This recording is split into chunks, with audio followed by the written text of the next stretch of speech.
Katika mtaa wangu wa Ngobedi kwenye swala la ulinzi uko vizuri. Tunamshukuru Mwenyezi Mungu ametujalia. Tuna polisi jamii wanalinda usiku. Pia na wananchi wanajitolea kulinda baadhi. Lakini tuwaombe tu ndugu wananchi, wa raia wa mtaa huu wa Ngobedi kujitolea kwenye swala la ile tuliyokubaliana katika mkutano wa wananchi shilingi 2,200 kwa ajili ya kuwapa au kuwasaidia ambao wale wanaotoka usiku walinzi wetu polisi jamii kwa ajili ya ulinzi shirikishi usiku. Swala hili ni swala la kujitolea ni kwa kweli. Kwa hiyo tuombe tu wananchi wetu na raia wetu, ni swala la kutoa ile 2,200. Ile ni 2,200 ni hali ni pia ni lazima. Kama utakuwa umegoma kutoa basi sheria inafuata mkondo wake na utaratibu unajulikana kabisa hadi mahakamani. Tulizungumza na baadhi ya wananchi wa mtaa Ngobedi. Wamefurahishwa sana na ulinzi wake. Mpaka sasa hizi hakuna mtu yote ambaye ananyang'anywa, anayekatiwa madirisha.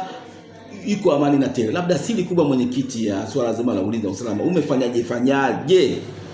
Siri kubwa ndugu mwandishi wa habari ni mikakati baina mimi na wajumbe wangu wa shina na mheshimiwa diwani na polisi kata. Mheshimiwa diwani anatuhimiza, polisi kata anatuelekeza. Tukikaa kwenye vikao tunaunda vikundi vya ulinzi shirikishi. Wao ndo wanajitolea usiku wanalinda. Na ni kweli ndugu mwandishi wa habari, kipindi cha nyuma ndani ya wiki 2 unapata matukio karibuni 10, 5, 6 mara wamechukuliwa TV, mara hichi. Lakini sasa hivi watu wanatembea kwa amani, vitu vyao wanaweka salama kabisa. Kikubwa ni ushirikiano baina mimi na wajumbe wa shina na mheshimiwa mwenyekiti wa mtaa huu, mheshimiwa diwani, mheshimiwa polisi kata. Kikubwa ni hicho. Mwenyekiti, sasa tukielekea upande wa elimu. Ni kipindi ambacho sasa shule zimefunguliwa.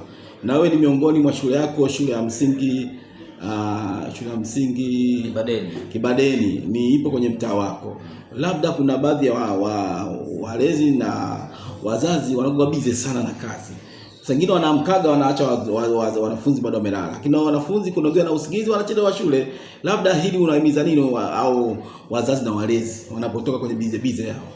Kwanza nimshukuru Mwenyezi Mungu, na pili nimshukuru Rais wetu Dr. Samia Suluhu, na cha tatu nimshukuru mkurugenzi wetu wa halmashauri ya jiji ya Dar es Salaam. Cha nne nimpe pongezi sana ndugu yangu kaka yangu Ayubu Sulemani Kaniki ambaye Kikaniki huyo. Diwani huyo. Diwani wa bwana nimemwona ana machachari. Yule diwani ambaye diwani jembe. Jembe kweli kweli. Nimeona kwenye mtandao kwenye akisafisha barabara na nini. Bwana jembe kweli. Yule jembe hatari mheshimiwa diwani yule. Halali. Yaani usiku na mchana yeye kwenye usingizi anaota maendeleo. Bwana. Pia amesimamia katika upande wangu wa elimu katika shule yetu ya Kibadeni. Ametuongezea madarasa na madarasa amesimamia mpaka sasa madarasa yako vizuri kabisa na amekamilika. Bado tunatumaini tu wanafunzi kuingia katika yale madarasa. Cha pili kwa ni upande wa wazazi, ni waasi au ni waombe, tunakuwa busy sana na maisha kuliko masomo ya watoto wetu asubuhi.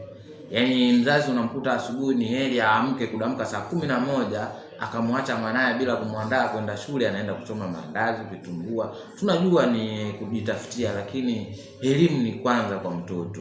Kwa hiyo niwaombe tu wazazi wenzangu wakiamka asubuhi, cha kwanza wadili sana na watoto, kuandaa na kuwasisitiza wafike shuleni. Maana kuna watoto wengine ukiwaacha tu pale nyumbani wewe ukiendelea na majukumu mengine, wale watoto huaga hawafiki shule, ndio tunawakuta kwenye vichaka wasomi wala wanajificha. Lakini kama mzazi ukiamka asubuhi ukidili kabisa na mwanao, ukihakikisha kuwa mwanangu amefika na anakwenda shule, umemwandaa, ile kidogo inasaidia kabisa. Kwa tuombe tu wazazi wawe busy sana na wanafunzi.